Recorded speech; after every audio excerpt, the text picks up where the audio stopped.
Well, hey y'all. Trust that you are well. I haven't been on the T squared in a while. Uh, I was thinking in my head, which is where you think, that maybe I would never get a chance to post unless I was using a VPN. Do people in Congress know about VPNs?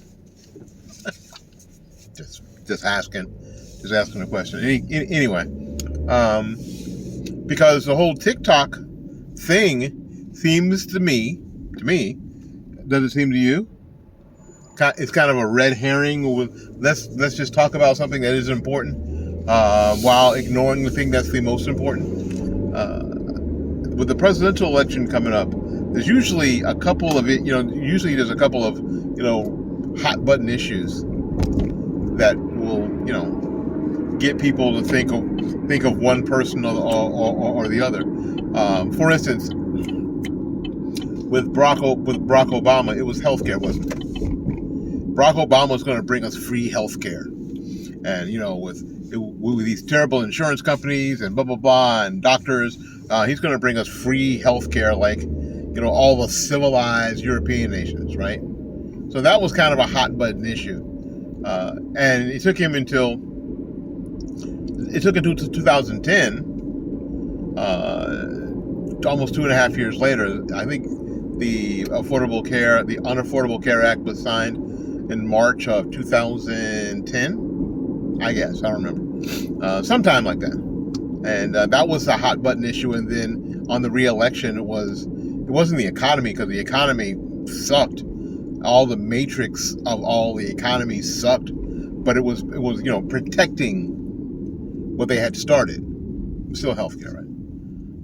And every year, the affordable healthcare bill has gotten more and more intertwined into the American psyche and society, that a lot of people who were not fans of Barack Obama have gotten healthcare from the marketplace, and it is now intertwined in everything, which was the whole point, right?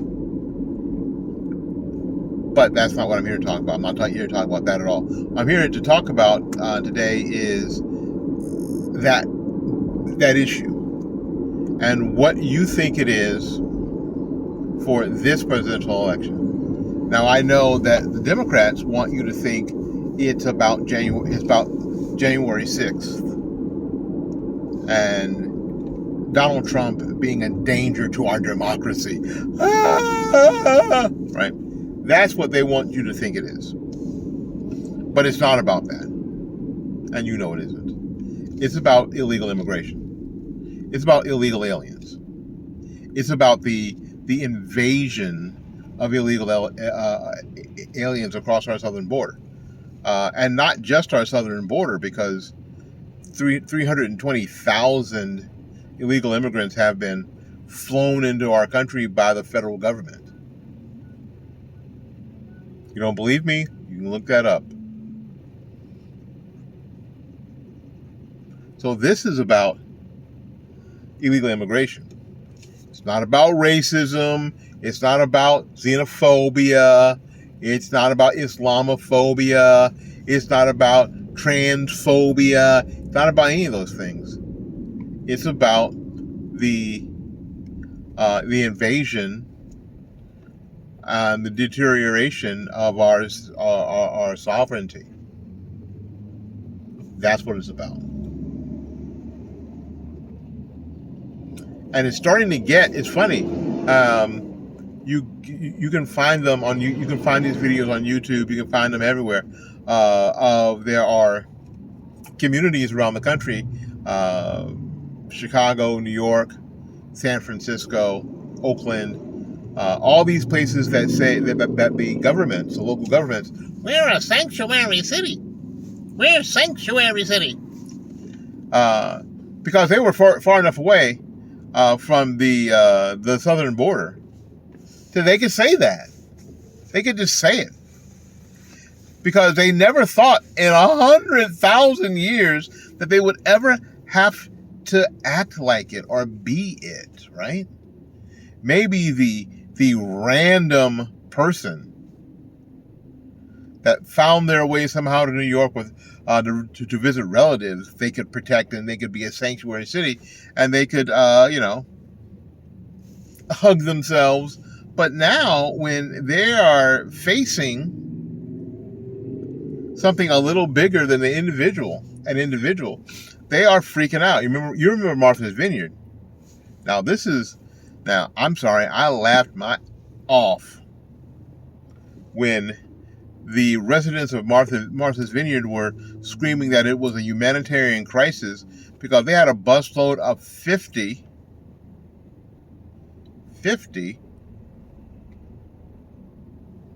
49 plus 1, 50 illegal immigrants that got dropped off at Martha's Vineyard.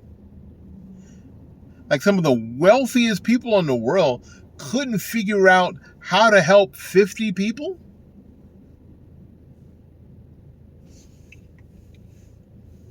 They couldn't figure out how to help 50 people? 50? Crazy. No, it was probably not set up already for sure, but they couldn't put their heads together and help 50 people? Dang on shame. Or maybe, I don't know, they didn't want to. They had declared themselves a sanctuary city. Well, here was their time to prove it. And they did not. New York had declared itself a sanctuary city. And then they had a chance to prove it. And they did not. Chicago had pictured themselves and made themselves a sanctuary city. And they had a chance to prove it. And they have not. And the people who are being made to pay for it in these areas are the people who are already the underserved. Boston, same thing. It's the underserved that are already taking the brunt. And they are angry about it, and for good reason. And for good reason. I'll be putting up a video on the Fight Back Media channel this evening when I get home of some people in Chicago, some community folks in Chicago who are not happy with their leadership now. So if Republicans, I say this with not much hope, but Republicans are smart.